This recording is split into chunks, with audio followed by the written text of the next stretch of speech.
Je suis bien aise de vous voir, Cléonte, et vous voilà tout à propos. Mon mari vient. Prenez vite votre temps pour lui demander Lucille en mariage. Ah, madame, que cette parole m'est douce et qu'elle flatte mes désirs. Pouvais-je recevoir un ordre plus charmant, une faveur plus précieuse?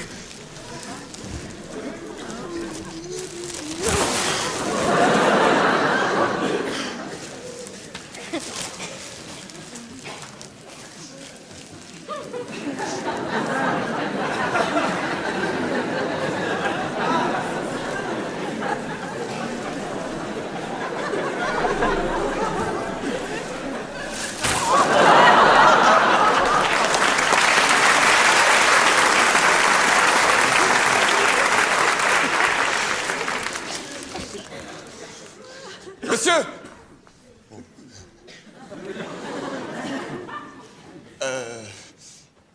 Je n'ai voulu prendre personne pour vous faire une demande que je médite il y a longtemps.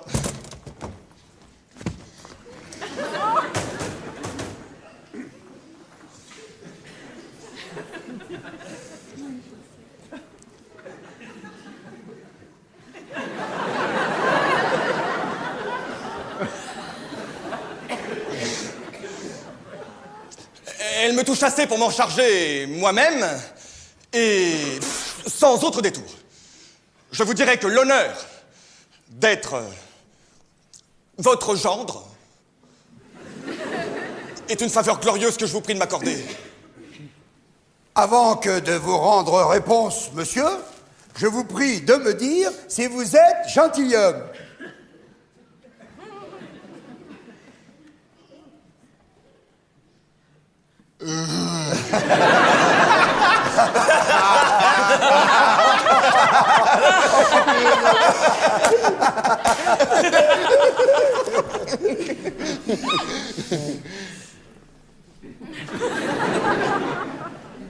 Ah, monsieur,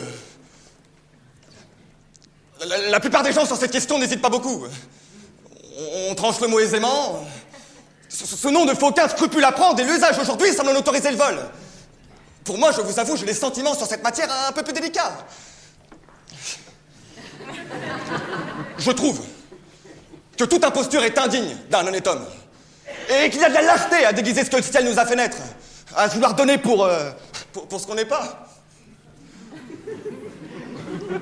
Je suis né de parents, sans doute, qui ont tenu des charges honorables. Je me suis acquis dans les armes l'honneur de 6 ans de service. Et je me trouve assez de bien pour tenir dans le monde un rang assez passable. Mais avec tout cela, je ne peux pas me donner un nom où d'autres à ma place croiraient pouvoir prétendre. Et je vous dirais franchement que je ne suis point gentilhomme. Touchez-la, monsieur! Ma fille n'est pas pour vous! Comment? Vous n'êtes point gentilhomme! Vous n'aurez pas ma fille! Que voulez-vous dire avec votre gentilhomme? Est-ce que nous sommes, nous autres, de la côte de Saint-Louis? Taisez-vous, ma femme, je vous vois venir! Descendons-nous tous deux que de bonne bourgeoisie. Voilà pas le coup de langue! Et votre père n'était-il pas marchand, aussi bien que le mien? Peste soit de la femme! Elle n'y a jamais manqué! Si votre père a été marchand, tant pis pour lui. Mais pour le mien, ce sont des malavisés qui disent cela. Tout ce que j'ai à vous dire, moi, c'est que je veux avoir un gendre gentilhomme. Il faut à votre fille un mari qui lui soit propre. Il vaut mieux pour elle un honnête homme riche et bien fait qu'un gentilhomme gueux et mal bâti. Cela est vrai! Nous avons le fils du gentilhomme de notre village qui est le plus grand malitordre et le plus saudadet que j'ai jamais vu. Taisez-vous! Impertinente! Vous venez toujours vous fourrer dans la conversation!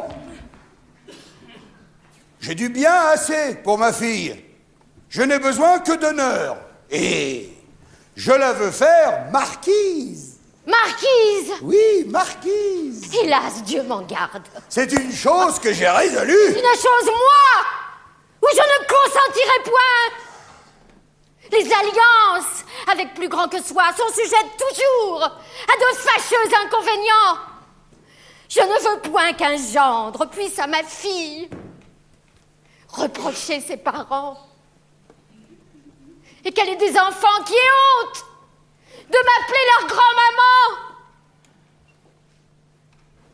S'il fallait qu'elle me vînt visiter en équipage de grande dame et qu'elle m'engueulât par mégarde à saluer quelqu'un du quartier, on ne manquerait pas aussitôt de dire sans sottise.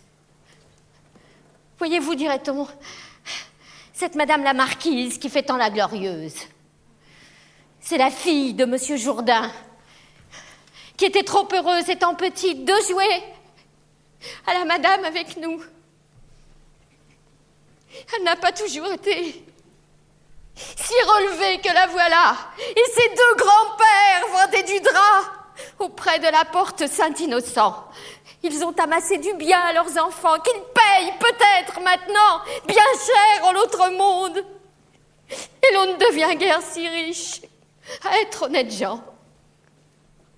Je ne veux point tous ces caquets. Et je veux un homme, en un mot, qui mette obligation de ma fille, et à qui je puisse dire « Mettez-vous là, mon gendre, et dînez avec moi. »